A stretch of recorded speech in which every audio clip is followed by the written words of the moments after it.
Hi, everyone. Judge Andrew Napolitano here for Judging Freedom. Today is Wednesday, August 3rd, 2022. It's about 2 o'clock in the afternoon.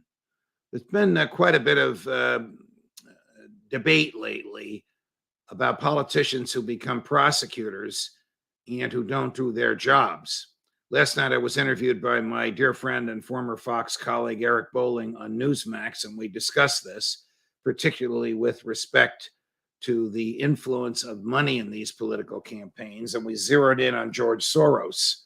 Mr. Soros is, of course, a very wealthy man. He's a billionaire, self-made, but he's also very, very hard left, not a liberal Democrat, but sort of an AOC, hard left, progressive Democrat. And he has put campaign dollars behind the candidacies of politicians who agree with him. And then they get elected. And like Keza Boudin, who is the former prosecutor in the city and state of San Francisco, gets elected and doesn't want to prosecute people. So there's two ways that people become full-time prosecutors in America. About half the states and the federal system, they are appointed. And the federal system appointed by the governor, by the president, confirmed by the United States Senate. The job is called U.S. Attorney. Those are usually professional law enforcement types in many states like New Jersey, where I live and where I was a life tenured judge. Prosecutors are appointed by the governor and confirmed by the state Senate. In the appointment system, the states where prosecutors are appointed, like in the federal system, you tend to get more serious law enforcement people. You tend to get prosecutors like, say, Rudy Giuliani in New York City, or Chris Christie here in New Jersey, who are more serious about catching the bad guys, gathering evidence against them, and prosecuting them. On the other hand, where prosecutors are elected, you sometimes get sort of soft-hearted, well-intended people who really want to be social workers, as you ended up with in San Francisco. Now, Keza Boudin was recalled by the voters. He was voted out of office. Not all states allow you to do that.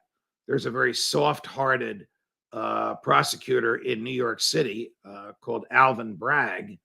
The voters cannot vote him out. All they can do is persuade the governor to remove him or wait until he's up for re-election.